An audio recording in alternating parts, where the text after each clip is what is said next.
minħabba dan is-seminar li qed norganizzaw bħala Dipartiment tal-Malti, ħdimt ħafna fuq l-aspett storiku imma anke fuq l-aspett poetiku ta' poeżija ta' Ġwan Mamo li jisimha appuntu s-7 ta' Ġunju 1919 u li deret fil-Labour Opinion fil-Gazzetta Uffiċjali tal-Partit Laburista fl-1925. U allura il-riflessjoni tiegħi f'dan l-istudju li nittama li nippubblikaħ bħalma nittama li jiġu pubblikati wkoll l-istudji l-oħrajn li qed tisimgħu illum. F'dan l-istudju itwal illi jiena mhux se naqra għaliex m'għandniex il-ħin u qegħdin ftit tard, inħares lejn numru ta' aspetti imma dejjem f'dan il-qafas. Poeżija hija magħmula minn l-aspett biex ngħidlek ermeneutiku, id-dimensjoni tat-tifsir u speċjalment il-kuntesti differenti li fihom tinkiteb poeżija jew li fih jinkiteb xogħol li fihom jinkiteb xogħol letterarju. U mbagħad id-dimensjoni poetika nfisha, jiġifieri jew id-dimensjoni tal-poetika, ġifieri dawk l-aspetti tal-poeżija li jagħmluha poeżija. Pereżempju, aspett li interessani ħafna f'din il-poeżija, l-aspett tal-apostrofi. Dawn iż-żewġ dinjiet fid-dinja tal-poeżija naturalment jiltaqgħu. Mhux biss jiltaqgħu li diffiċli ħafna tifridhom minn xulxin.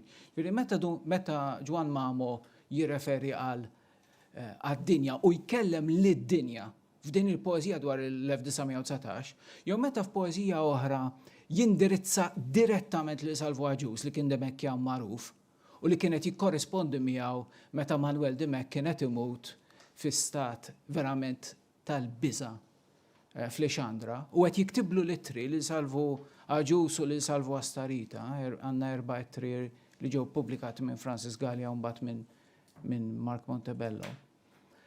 F'dawn ix-xogħlijiet, f'din il-poeżija dwar l-awtonomija illi fiha Ġwan Mamo jindirizza lil Salvo Aġus qed jinqeda b'teknika poetika li hija xi ħaġa tal-poeżija.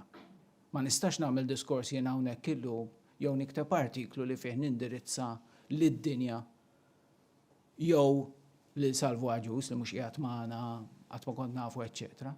Imma fil-poeżija dawn huma possibbli. U fil-momenti li inti tikkrea dik aħna ngħidu l-apostrofi. Ġifieri apostrofi normalment hija meta inti tindirizza lil xi ħadd jew li xi ħaġa f'sitwazzjoni ftit impossibbli. Jew xi ħadd li mhux possibbli tindirizzah, mhux possibbli jwieġbek, id-dinja. Jew nużaw kelma oħra, indirizz meta tindirizza li xi ħadd li veru jeżisti u li mhux mejjed ngħidu aħna. U allura potenzjalment jista' jwieġbek. Ma din hija teknika ta' l-indirizz nistgħu ngħidu li tindirizza li xatt. U fil-moment li Ġwan Mamo jagħmel din il-ħaġa Jonathan Culler jgħid imbarazzanti li jindirizza pereżempju lid-dinja mhux fil-każ tal-indirizz normali lil persuna li vera teżisti, dik mhijiex f'da sens imbarazzanti, ma jekk inti tindirizza lid-dinja inti qiegħed tistabbilixxi b'mod ċar li qiegħed f'dimensjoni differenti mid-dimensjoni tar-realtà tal-ħajja ta' kuljum jew d-dimensjoni tal-istorja. L-istudju tiegħi mela qiegħed din il-poeżija f'numru ta' kuntesti u ħanħares lihom fuq mbagħad nisimgħu l Daniela Bezzina taqra l-poeżija appuntu ta' Ġwan Mamo u tarawha kif ġiet ippubblikata fil-Labour Opinion fuq l-iskrin.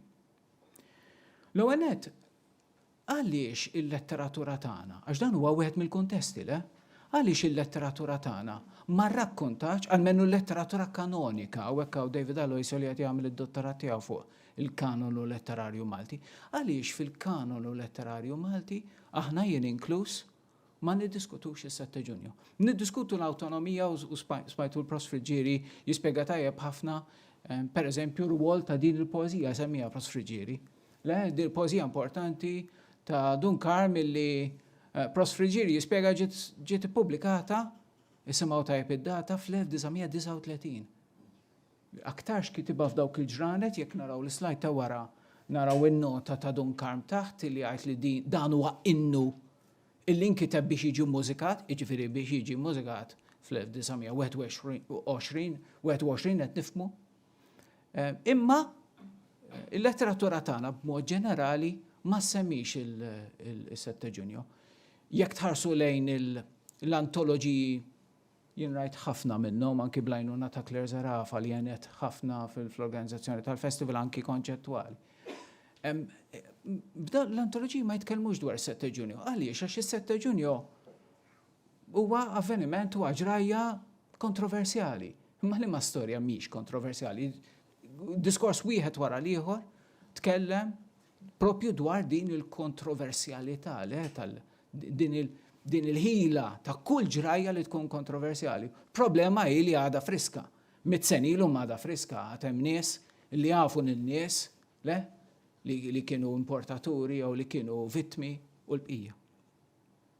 Mela il-kanonu letterarju Malti ftit jew ma jirrakkuntax il-Sette Ġunju, però ħafna poeżiji, uħut minnhom, waħda minnhom semmija Professor Paul Bartolow ftit ilu jien għandi fil-preżentazzjoni tiegħi ma se naqra u rriproduċiha fil-ktieb tiegħu. Waħda minnhom semmiet il-gazzetti kienu jkunu mimlijin daw il-poeżiji fosthom ta' Ġwan Mamo. It-tieni punt tiegħi huwa il-pożizzjoni ta' Mamo. F'din il-poeżija, issa nisimgħuha, ħanieqaf u nisimgħuha. F'din il-poeżija ta' Ġwan Mamo hija sa fejna fien l-uniku moment illi fih Mamo jitkellem kontra l-Ingliżi. Mill-bqija Mamo qatt ma jitkellem kontra l-Ingliżi, jitkellem kontra kollox u kontra kulħadd. Kontra l-Ingliżi sa fejna fien u l-istudenti tagħna għamlu teżijiet fuq ix-xogħlijiet kollha tista' tgħid ta' Ġwan Mamo. F'din il-poeżija biss jitkellem jidher kontra l-Ingliżi mingħajr ma jsemmihom, isimgħu ftit. Is-7 ta' Ġunju 1919. Lil-ċensu Buġeja ta' Pariġi bġieħu imanati. Il-Malti, dinja, ħares, għax marbut kien ilu snin twal u ħorox. Dam jitqanna f'xewqet nies il-barranin. Dlonk jiġwejjed kien min ilu u klim sabru tar marrieħ. Laf tal-bqawwi lanqas f'ħidma ebda kelma ma tennieh. Imbagħad il-Malti dinja u f'żoritu li hu kbir maru riena x'ħin f'dadija ma rridx jibqa' bħala l-sir. Kien is-7 tax-xahar Ġunju, jum li fih il-Malti qam. Jum li fih id-dmija xerret għal-warrani li fih sam. Fid-dadija kisser, farrak, ħaraq, ġerra ta' qalbien. U x'kien jagħmel kieku d-dinja jekk il-kbar baqgħu torxien? Rajt ja dinja, rajt il-Malti meta xaba demmu far. Qatli ċkejken kif dik ħiltu qawwija daqs iswar. Il-xjuħartu ħiltom wiret u d-dem tagħhom f'ġismu jdur. Jekk tħallih deb tajjeb jibqa', dlonk jeħżin kiġġelu jfur. Rajt int dinja dana rajtu, f'demm il-martri, demm maħbub, meta ċarċar fuq il-mejta lulit safja, bebda dnub. Hekk inġara f'jum imqaddes ġa semmejna, jum id-demm, jum il-biża, jum il-ħerba, jum il-għadba, jum il-hemm. F'dan il-jum niftakru dinja li fost kemm int fik bnedmin, hemm il-ħila taż-żgħir Malti, hemm il-kobor tal-Maltin. Grazzi Daniela. Naturalment hemm ħafna affarijiet li rridu ngħidu dwar dik il-poeżija. Pereżempju, il-referenza għal ċensu Buġeja. ċensu Buġeja ta' Pariġi, bġieħ u ima jgħid. Mela, l-ewwel nett l-influenza ta' Demekjani fuq Ġwan Mamo. Ġwan Mamo qatt ma kien membru tal-Partit Laburista, qatt ma kien membru tal-Partit Kostituzzjonali, naħseb essenzjalment u din ednija kemm il-darba su kellu tendenzi kważi striklandjani, imma kien membru u kien attiv fix-xirka tal-imdawlin, minkejja li kien fil-prattika meta x-xirka kienet qed tiġġarraf minħabba l-eżilju ta' Manuel Demek, Ġwan Mamo kien diġà qiegħed l-Eġittu. Ġwan Mamo mar l-Eġittu fl-1913 ftit qabel ma ġie eżiljat eventwalment lejn l-Eġittu Manuel Demek. Imma l-influenza ta' Demekjani kienet b'saħħitha. L-ewwel artiklu li qatt ippubblika kien fil-Bandiera tal-Maltin. U l-influenza ta' Demekjani tidher fir-referenzi tiegħu għal Salvadus, fil-poeżija dwar l-awtonomija, tidher f'dak li kien jikteb, tidher f'ċertu fervur illi hawn f'din il-poeżija. Innutaw li din il-poeżija titkellem dwar il-vjolenza, ma qedx isma' l-Maltin batew imma rebħu lej, jitkellem fuq it-tifrik, jitkellem fuq il-ġen, jitkellem fuq id-daħdija ta' sitwazzjoni. L-influenza l-oħra kbira kienet ċensu Buġeja, sa niġi għal ċensu Buġeja. Mela fil-poeżija li jikteb dwar l-awtonomija, ma nafx forsi nistgħux naraw, daw żgħar ħafna, ġifieri qed nirrealizza kemm kienu żgħar għax żammejt. Imma bażikament Ġwan Mamo kiteb żewġ poeżiji oħra wara illi ġie lura Malta fl-1921 mill-Eġittu, illi fihom iċċelebra l-awtonomija jew dak li ħafna drabi nsejħulu bħala self-government huma kienu jużaw ħafna terminu l-awtonomija biex jiċċelebra dan l-avveniment. U f'din il-poeżija, f'dawn iż-żewġ poeżiji, waħda minnhom iddedikata indirizzata lil Salvadus, jien naħseb illi permezz ta' dan l-indirizz lil Salvadus hu joħloq intimità, joħloq kompliċità ma' dan il-bniedem u jistabbilixxi x'inhi l-ideoloġija tiegħu. Billi jitwaħħad ma' dan il-bniedem. Imbagħad hemm il-kwistjoni allura propju tal-awtonomija illi Ġwan Mamo jiċċelebra f'daw iż-żewġ poeżiji romantiċi ħafna. Il-poeżiji tiegħu b'mod ġenerali kif turi Annalise Vassallo fit-teżi tagħha li għamlet fid-Dipartiment tagħna u mbagħad fi ktieb li ġie ppubblikat mill-SKS. Il-poeżiji tiegħu b'mod ġenerali huma romantiċi. Il-proża tiegħu hija ħafna iżjed kombattiva, aggressiva, konfrontattiva. U allura waqt illi fil-poeżiji tiegħu dwar l-awtonomija illi nistgħu niddiskutu li hija riżultat dirett ta' dak li ġara fis-7 Ġunju, nistgħu ngħidu wkoll għalmen huwa jgħidulna l-istoriċi li l-awtonomija kienet ġejja xorta imma l-Maltin ma kellhomx ma rridux jistennew, speċjalment minħabba l-kwistjonijiet tal-ħobs u tal-patata u tal-għajxin tal-ħajja ta' kuljum. Meta fl-artikli tiegħu jitkellem dwar l-awtonomija, Ġwan Mamo huwa verament aħrax.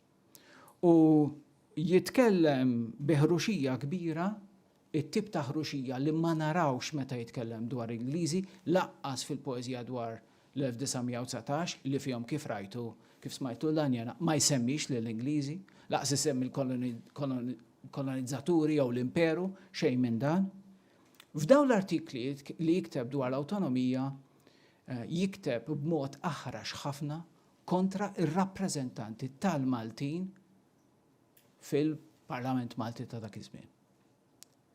U f'dan is-sens, wara l-ewwel xhur ta' litteralment xhur ta' euforija, tibda dieħla r-rabja kontra klassi politika illi jew kienet diġà ipprivileġġjata u allura kienet diġà biex ngħidlek moralment u politikament imnawra, jew tnawret minħabba il-poter għax il-poter kif nafu.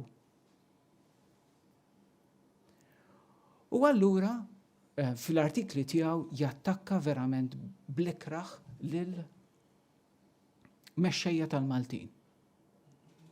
Ħlief f'artiklu wieħed illi fih artiklu li kien der fil-Labour Opinion, ftit wara illi il-Partit Laburista u l-Partit Kostituzzjonali daħlu fi ftehim il-Compact biex jibdew imexxu l-Malta. F'dak il-moment, Ġwan Mamo jinnikwotaħ fit-tul dan l-artiklu, Ġwan Mamo jiċċelebra il-kisba tal-ħaddiema li kisbu speċi kuxjenza ġdida permezz tal-awtonomija li kisbu fil-21. Imma l-ironija li juża meta juża di teknika tipika tiegħu tal-ironija, tas-sarkazmu. F'wieħed mill-artikli tiegħu hija impressjonanti, m'għandix ċans infittixa issa malajr, ma juża l-espressjoni gvern dispotiku. U bażikament qed jgħid hekk, fi żmien meta kellna gvern dispotiku, qed jgħid ovvjament tal-gvern kolonjali, xorta kienu jsiru t-toroq u xorta ma nafx kienna ċerti servizzi. Issa, meta l-gvern tagħna mhuwiex iktar dispotiku, speċi, għandna essenzjalment l-istess affarijiet. Mela allura u qed jgħid speċi kemm kien dispotiku dak il-gvern dispotiku li kellna qabel. U naturalment, il-fatt li qed juża dan l-aġġettiv dispotiku, speċi ġej mit-Taljan, jindika l-oriġini ta' din il-kritika. ċensu Buġejja.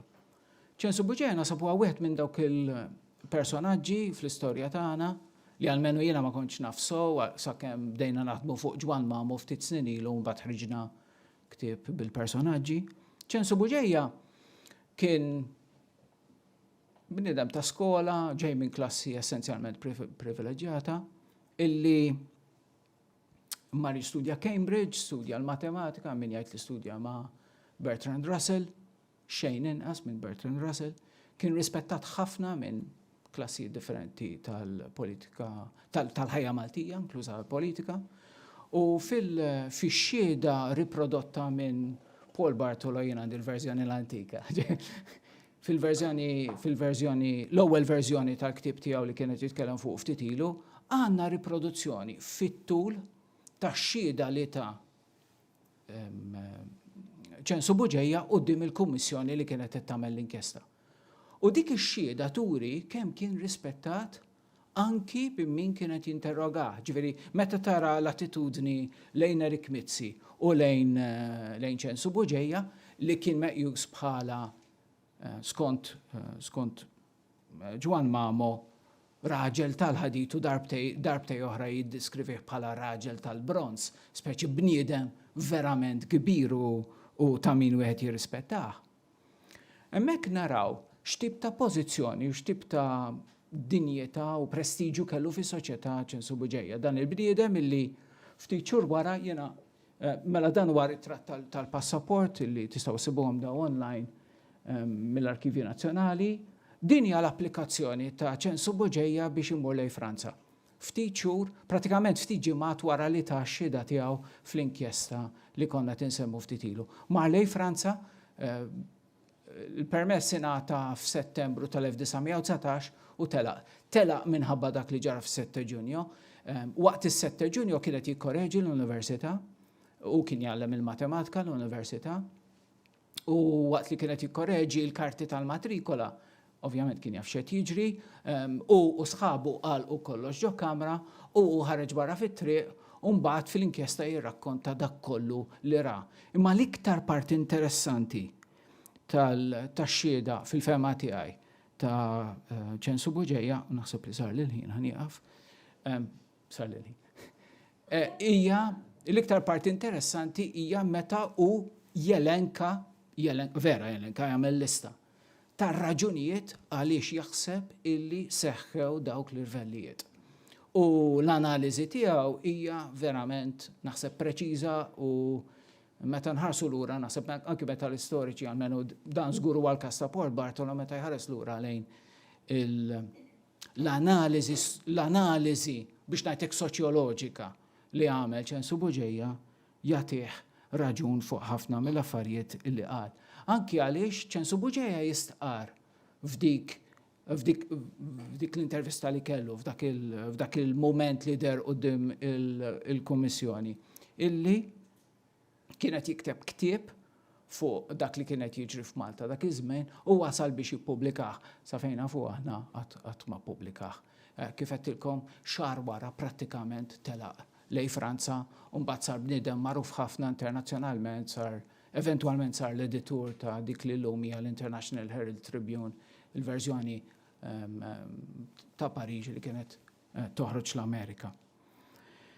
Naħseb illi din il-kuntestualizzazzjoni kollha u hemm ħafna kuntesti oħrajn li rridu naraw, għax poeżija teżisti, poeżija taġixxi f'ħafna kuntesti, fil-kuntest letterarju, fil-kuntest storiku, fil-kuntest biografiku tal-awtur, fil-kuntest tal-gazzetta li fiha qed jikteb u lil min qed jindirizza.